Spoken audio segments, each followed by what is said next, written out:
Sejam muito bem-vindos, meus amigos, meus fiéis seguidores do Direito Fora de Pauta. É com imensa satisfação, é com imensa alegria, com imensa felicidade que eu estou de volta falando no podcast Direito Fora de Pauta, podcast jurídico que mais cresce no Brasil, que mais ganha seguidores a cada dia. Então, depois de uma semana sabática, de uma semana forçada parando, nós retornamos agora com as atividades, com produção de textos, mas hoje, infelizmente, eu não terei a companhia do meu parceiro de bancada, meu amigo Caio Almeida, ele que passou por um pequeno processo cirúrgico, mas que já vai produzir conteúdo com a gente. Mas o programa de hoje, na verdade, foi uma inspiração, uma ideia de Caio Almeida, baseada em um videozinho que a gente recebeu na internet, e que já falaremos sobre o tema. Bom, hoje é o dia de falarmos da desmobilização da sede da Petrobras no estado da Bahia e falaremos isso, obviamente, em uma análise eminentemente jurídica. Falaremos da ação ministerial, ação do Ministério Público do Trabalho e também falaremos da decisão,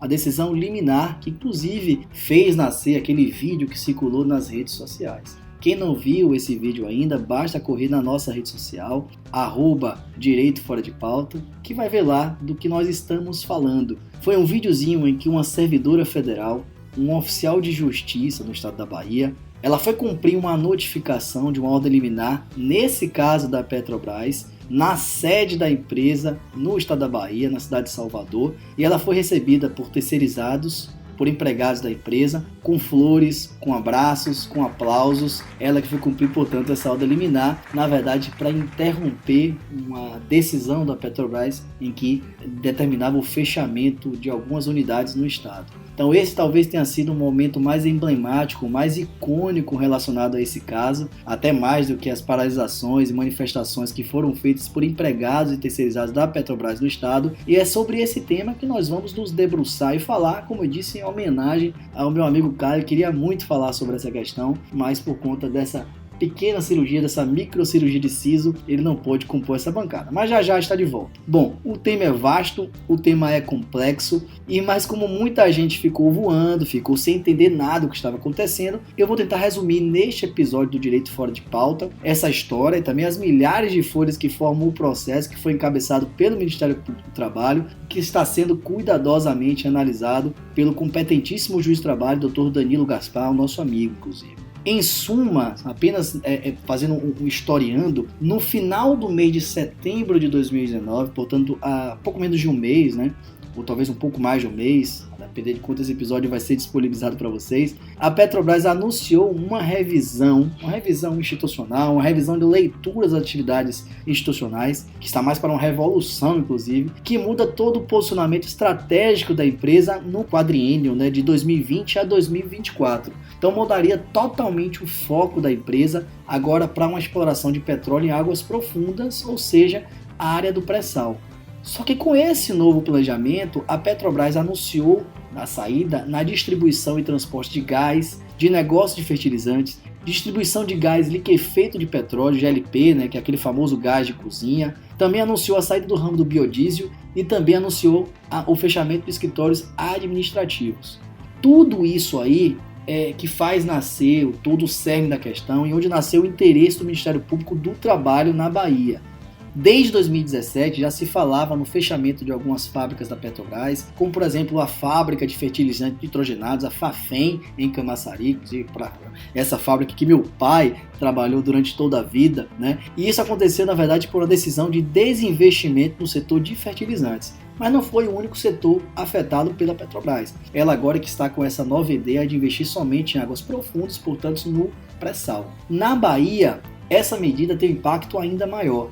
Só para se ter uma ideia, na Bahia é o único estado em que a Petrobras atua em absolutamente todos os segmentos, ou seja, refino, prospecção de petróleo, logística, combustível marítimo, fertilizantes, gás, aquedutos, tudo. Então 21 municípios seriam afetados com essa decisão da Petrobras e do ponto de vista humano, mais de 4 mil trabalhadores diretos e cerca de 13 mil terceirizados seriam afetados com a medida.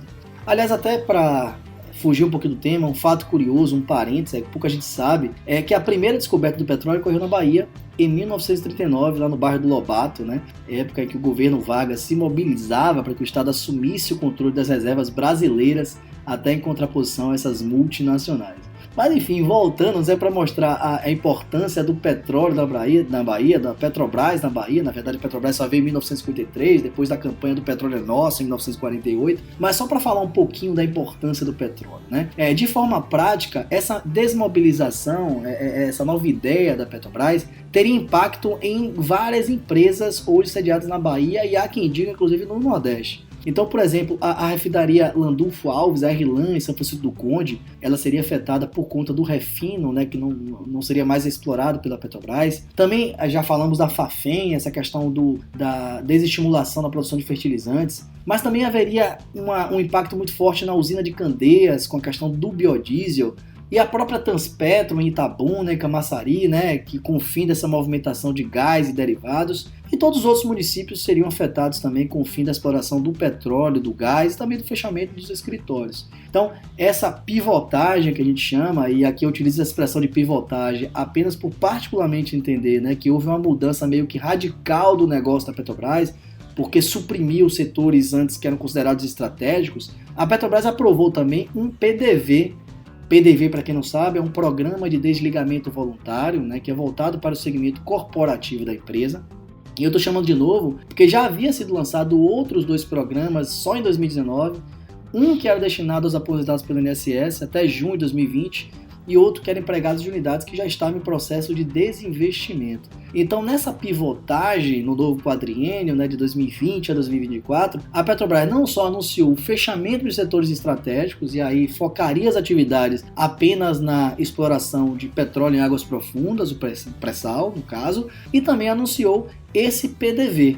Por óbvio que esses anúncios provocaram uma verdadeira convulsão social, estamos falando de setembro de 2019, né? Sobretudo da classe trabalhadora, da classe diretamente envolvida, e isso recebeu atenção não só do sindicato, mas também do poder legislativo, do poder executivo estadual e até municipal. Então, o prefeito de Salvador, o governador do estado, a Assembleia Legislativa, os deputados estaduais e os vereadores se reuniram para discutir essa matéria. Então, quando as entidades já se preparavam para judicializar a matéria, o próprio Ministério Público do Trabalho tomou a dianteira, né, dentro das suas competências institucionais, e ajuizou uma ação para suspender, pelo menos temporariamente, essas medidas anunciadas.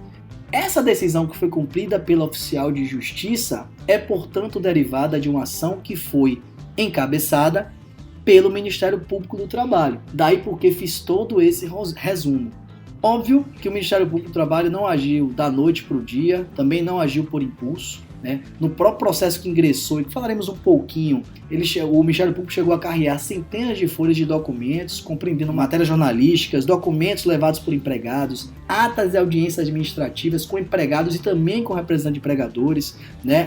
O Ministério Público que fez um grupo de trabalho para debater essa questão, para investigar, colher o depoimento na sede do Ministério Público do Trabalho, que fica aqui em Salvador também, no Corredor da Vitória. Enfim, foi depois desse cuidado na instrução documental que o Ministério Público do Trabalho, um trabalho fantástico, belíssimo, né, entrou com essa ação judicial, uma ação judicial com requerimento de tutela de urgência de natureza cautelar antecedente, portanto uma ação que todos conhecem como ação com pedido de liminar, que é para suspender, essa ação era para suspender as transferências de empregados por força do fechamento das unidades e também suspender os planos de demissão voluntária. A gente vai falar sobre os fundamentos, né, que fizeram o Ministério Público fazer esse pedido. Ele não aconteceu simplesmente com o Ministério Público querer defender o empregado. Obviamente que isso permeou, sim, né, a atuação do Ministério Público do Trabalho, porém, o que o Ministério Público defendia é que deveria ser preservada a integridade dos trabalhadores, porque as transferências, né, além disso as regras também do PDV, teriam ocorrido de forma arbitrária, sem definição de regras claras. Então foi uma ação bem construída pelo Ministério Público do Trabalho, com esse pedido de liminar, e ela se sustentava basicamente em 3 pilares. O Ministério Público dizia que os empregados da Petrobras passaram a ser submetidos a um ambiente de assédio moral e terror psicológico. Mas o que é isso, né? Passaram a ser submetidos a um ambiente de assédio moral e terror psicológico, parece coisa de filme. Mas na verdade não é. O Ministério Público defendia que houve, defende, né, que houve uma total degradação e desfiguração, proposital inclusive, do ambiente de trabalho com essas transferências que eram inexplicadas, eram arbitrárias, e além disso havia um descaso com as próprias dúvidas que eram feitas pelos trabalhadores e com os empregados, que eram obrigados a aceitar transferências e propostas até de acordo coletivo, sem as tradicionais garantias da empresa. Né? Os trabalhadores às vezes buscavam informações, faziam perguntas em fóruns internos, através de e-mails, através de cartas, e eles simplesmente não eram respondidos. O segundo pilar de sustentação do Ministério Público do Trabalho para sustentar essa ação com o pedido liminar é que a Petrobras passou a sonegar direitos mínimos de informação essencial aos empregados. Então, nesse ponto, o Ministério Público do Trabalho, e aí eu falo uma visão particular, quem analisou todo o processo, ele provou a existência realmente de um clima de apreensão e até de pânico, porque todo o processo de desmobilização, esse processo de fechamento, de transferências de empregados, ele estava sendo executado de uma forma abrupta, de uma forma repentina e também sem informações precisas ou mínimas aos trabalhadores, como por exemplo o local que ele iria, quais eram as novas condições de trabalho e também sem considerar algumas questões peculiares, né, do local para onde ele ia, o próprio custo de vida no local, como é que seria isso? Então é uma mudança de empregados, de funcionários que estavam lá há muitos anos e na empresa, e essa mudança afetaria de sobremaneira a vida deles, então deveria ter um pouco mais de preocupação com essas informações que eram passadas. E o terceiro pilar de sustentação da fundação do Ministério Público do Trabalho, obviamente que eu estou fazendo um resumo de uma ação que é extremamente detalhada, extremamente complexa, é que a Petrobras também promoveu alteração prejudicial nos contratos de trabalho. Quer dizer isso? O Ministério Público do Trabalho tomou conhecimento, né, que essa transferência, essa iminente dos empregados, principalmente dessa unidade da Pituba, onde ocorreu o cumprimento da ordem pelo oficial de justiça, ela estava havendo ou sendo precedida talvez de uma redução de um adicional de transferência. Basicamente, o Ministério Público apurou que a Petrobras teria reduzido em até 1/4 o valor do adicional provisório de transferência. Eu estou citando provisório porque depois eu vou falar qual é a tese de defesa da Petrobras. Mas de acordo com o Ministério Público do Trabalho, né, a regra antiga, por exemplo, que impunha o pagamento de um adicional de 100% nos 2 primeiros anos, 50% no terceiro ano e 25% no quarto e último ano, ela na verdade estava sendo afastada por uma nova regra sem muita explicação, em que fixava um valor fixo de participação muito abaixo desse patamar. Se me cabe um opinativo, a iniciativa do Parquet, o outro nome que nós utilizamos aí para o Ministério Público, ela não só é adequada, como ela é juridicamente viável, é socialmente elogiável, e eu simplesmente rendo todas as minhas homenagens por essa iniciativa. Sobretudo por ela se preocupar efetivamente com o elo mais fraco de toda a relação jurídica, que são, né, os trabalhadores. Então, nesse calhamaço documental que o Ministério Público trouxe ao processo, né, de forma robusta, inclusive, considerando não só a gestão da empresa, que deu sinais muito fortes de extinção da atuação da Bahia de uma forma abrupta, como eu disse, também trouxe sinais de absoluta falta de zelo, de cuidado em informar e preparar os empregados e até os terceirizados que eram diretamente afetados, né, com essa, chamamos de pivotagem empresarial, essa mudança de rumo empresarial. E alguns documentos nesse processo me chamaram especial atenção. Também chamaram atenção, obviamente, ao julgador, tanto é que ele cita de forma, inclusive, especificada na decisão liminar que foi proferida no processo. Mas alguns documentos me chamaram especial atenção e, dentre esses documentos, eu me centrei nos relatos que foram colhidos pelo Ministério Público do Trabalho, em que os trabalhadores falam dessa decepção, do absoluto descaso com o sentimento deles de pertencimento, de identificação com a Petrobras, e que se extrai de alguns trechos de depoimentos com várias frases verdadeiramente possantes e comoventes, né? Como, por exemplo, o empregador que fala que corria petróleo nas veias dele. Isso é uma coisa muito marcante que chamou muita atenção nessa instrução documental do Ministério Público. O Ministério Público que convocou os empregados para prestar depoimentos, para falar sobre o tema, e voluntariamente 94 empregados foram lá e prestaram depoimentos do Ministério Público. Obviamente que tudo é guardado com total sigilo, o nome desses empregados que fizeram essa, vamos chamar de denúncia, na verdade essa contribuição ao Ministério Público, que responderam o formulário, mas o conteúdo dessas respostas ela foi levado ao processo, resguardando, como eu disse, o nome, né, e os dados pessoais de quem a proferiu. Mas tudo isso está instruído devidamente no processo. Então, com todos esses relatos, assim, com todas as várias provas, né, que os empregados buscavam essas soluções, até alternativas para reconsiderar a decisão de desmobilização,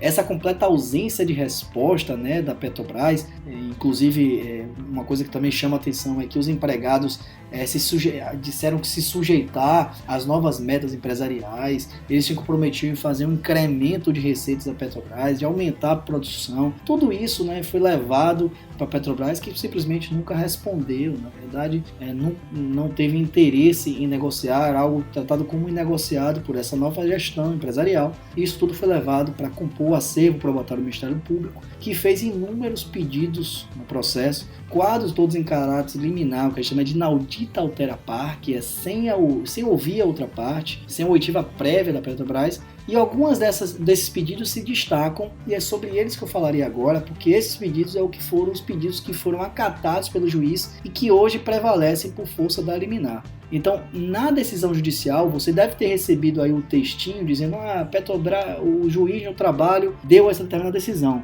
Em que consistiu isso? O Ministério Público do Trabalho, né, depois dessa fundamentação ampla, desse cuidado documental, ele fez alguns pedidos, eu vou citar os principais. O primeiro pedido que ele fez foi a suspensão imediata de todas as transferências dos trabalhadores para outras unidades. Bom, o que ele defendia é que como não havia uma transparência, não havia critérios específicos, critérios objetivos, teria que haver essa suspensão imediata das transferências até que essa situação fosse devidamente esclarecida. Do mesmo modo, pediu que tivesse abstenção de lançamento de novos PDVs, que é o Programa de Demissão Voluntária, o Programa de Desligamento Voluntário, e também que houvesse a suspensão de nova adesão, né, ao PDV. Então, nenhum empregado poderia mais aderir, inclusive, aos PDVs existentes. Obviamente que estamos falando de PDV que trata diretamente esse assunto e não o PDV anterior. Como dissemos, esse é o terceiro PDV. Mas a partir de agora não poderia lançar mais nenhum PDV e esse terceiro estaria suspenso. Esse é um tema também que causa um pouquinho de polêmica e eu vou falar porque teve um desdobramento do processo em relação a ele.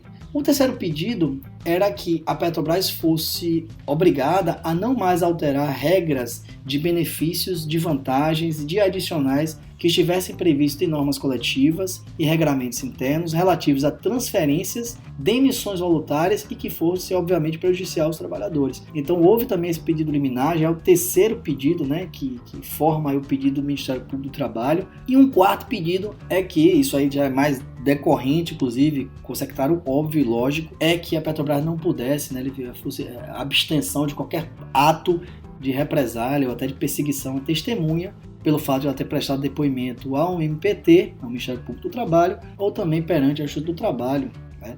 Chamando a atenção, lógico, os depoimentos dados ao MPT foram absolutamente protegidos, são confidenciais quanto à fonte, mas se por acaso houver, né, souber quem é o destinatário, a Petrobras não pode tomar nenhuma medida de perseguição ou de represália em relação a essa pessoa. E por último, né, o quinto pedido que formou aí, que eu destaquei como importante, é que, deferida a liminar, a Petrobras fosse obrigada a tornar pública essa decisão, informando o conteúdo e a totalidade de todos os empregados no estado da Bahia. Então, a partir da decisão, a Petrobras seria obrigada a informar a decisão a todos os empregados no estado da Bahia. São 5 pedidos, portanto, que formam essa ação movida pelo Ministério Público do Trabalho. São mais de 5, mas os 5 principais são esses, que são pedidos em caráter liminar, e logo após a distribuição, a ação foi objeto de apreciação, de forma inclusive muito cuidadosa, né, pelo juiz de trabalho, que já citamos, o doutor Danilo Gaspar, ele que foi sorteado, obviamente, para análise do caso, e ele proferiu a decisão logo no dia 16 de outubro de 2019, portanto, há 15 dias atrás, talvez, e com um cuidado magistral de análise de folha por folha. A decisão dele, ele cita folha por folha as provas do embasamento, ele transcreve algumas declarações que foram feitas nas audiências administrativas, nos depoimentos que foram prestados ao Ministério Público do Trabalho, e ele concluiu de forma prima facie, de primeira, sem nenhuma delonga, sem uma necessidade de recursão no acervo probatório ou até de oitiva da outra parte, que havia ali indícios fortes de violação de deveres de informação inerente ao contrato e também havia ali a prática de assédio moral organizacional, o que ele chamou que houve uma desestruturação por completo do meio ambiente de trabalho local, né? Inclusive cita a Convenção Internacional da Organização Internacional do Trabalho, que é a Convenção 190, uma norma internacional que versa contra a violência e assédio no mundo do trabalho. Ele cita isso expressamente na sua decisão e a decisão dele ele acolhe todos os pleitos, praticamente, que foram postulados pelo Ministério Público do Trabalho. E aí culmina, inclusive, multa em caso de descumprimento, né? Aquela decisão, portanto, que o oficial de justiça foi levar é decorrente dessa decisão que foi proferida pelo magistrado, ele acolheu o pedido, ele deferiu a liminar e a oficial de justiça então foi recebida por aplausos. Então, se a Petrobras descumprisse aquela decisão, ela teria que pagar multa. E aí o juiz arbitrou a multa e escalonou a multa para cada hipótese de descumprimento. Chegou a arbitrar o maior valor de multa, R$300 mil, e além disso R$30 mil por trabalhador, no caso de uma transferência indevida, ou mesmo de um lançamento indevido do PDV, ou até aceitar a adesão de alguém ao PDV, já que estava suspenso. Mas também estabeleceu uma multa no valor de R$200 mil, né, se por acaso a Petrobras não informasse aos seus empregados daquela decisão liminar que teria sido proferida, e também arbitrou uma terceira multa no valor de R$100 mil se por acaso a Petrobras procedesse com alguma alteração das regras, benefícios, vantagens adicionais que eram previstos em regulamentos internos, né, em acordos coletivos, que fossem relativos à transferência de demissões voluntárias, mas que fosse, obviamente, prejuízo aos empregados. Então o magistrado não só arbitrou essa multa, não só ele determinou essa multa em caso de descumprimento, como ele determinou que a Petrobras, então, fizesse essa divulgação para todos os empregados, divulgação, inclusive, que já foi feita pela Petrobras, já foi cumprida essa parte da decisão liminar. As outras, obviamente, que estão em cumprimento, a liminar, ela continua vigente, ela continua deve ser cumprida, portanto, pela Petrobras e continua sendo cumprida. Um fato curioso que me chamou a atenção no processo, né, que algumas pessoas não sabem, é que logo depois da decisão do magistrado, um empregado se habilitou no processo como interessado. Então, se vocês voltarem um pouquinho ao áudio, eu falei, olha, em relação a essa questão do PDV, guarda que eu vou falar um tema bem interessante. E é justamente por isso. O empregado ele se habilitou no processo alegando que a decisão daquele magistrado lhe afetaria pessoalmente, porque a suspensão do programa do PDV faria com que ele não pudesse aderir a um sistema que para ele pessoalmente era benéfico. Então ele cita questões particulares dele, que fala de transferência da esposa, e que ele poderia aderir ao PDV e aquilo para ele seria uma situação melhor. Então ele alega que houve prejuízo com isso, essa petição também encontra-se para análise, deliberação do magistrado. E logo depois da manifestação desse terceiro interessado, a Petrobras então apresenta a sua defesa ao processo, e dentre os argumentos de defesa da Petrobras, o que a Petrobras, na verdade, alega, claro, se certificado o teu da liminar, né, porque inclusive isso foi filmado e replicado nas redes sociais, mas o que a Petrobras alega em síntese, eu falo em apertadíssima síntese, é que essa desmobilização, ela decorre de um programa de desinvestimento da Petrobras, que é integrado a um plano de negócios, que é o PNG 2019 a 2023, e que a medida é respaldada quanto às alienações de controle societário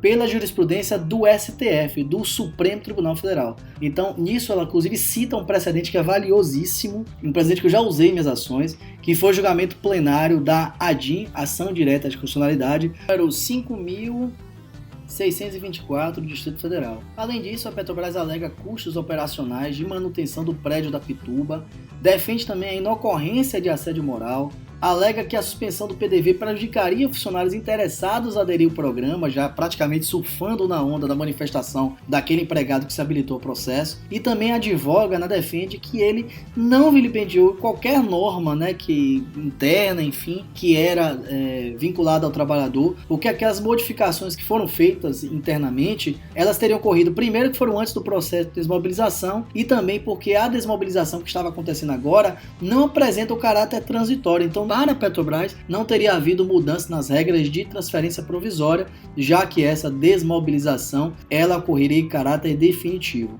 Bom, no dia 31, a Advocacia da União integrou no feito também, já manifestou, e esse processo agora está para análise de Dr. Danilo Gaspar, ele que provavelmente vai determinar a angularização para que o Ministério Público do Trabalho, então, se manifeste sobre a defesa da Petrobras, se manifeste também sobre as intervenções que foram feitas no processo, e ele pode manter ou não a liminar, e a Petrobras, por sua vez, pode pedir a reconsideração diretamente a Dr. Danilo, né, que é o juiz do processo, como pode também, de repente, tentar, através de uma ação mandamental, um mandado de segurança, que seja dirigido ao Tribunal Regional do Trabalho para tentar modificar essa medida liminar. Mas o fato é que essa medida lá persiste, então a decisão que foi cumprida lá pela oficial de justiça e que circulou em todas as redes sociais, ela permanece vigente. Hoje a Petrobras ela está impedida de transferir os seus empregados. Além disso, a Petrobras está impedida de trabalhar um novo PDV, pelo menos enquanto essa decisão ela existir.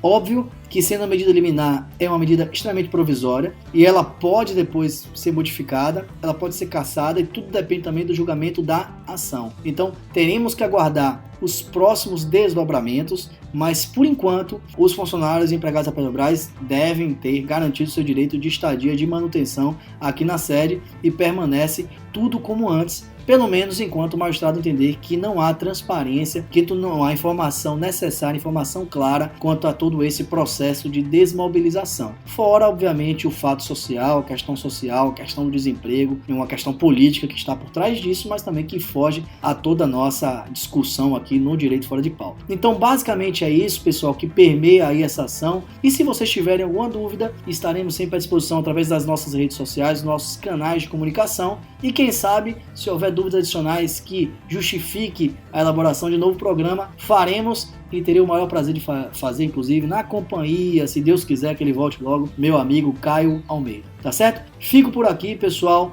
Não se esqueça de curtir a gente nas redes sociais, tem que seguir a gente, tem que replicar o programa. Quem você conhecer da Petrobras, pode replicar, pode mandar, porque isso explica direitinho a situação que aconteceu lá, tá bom? Um abraço e até a próxima.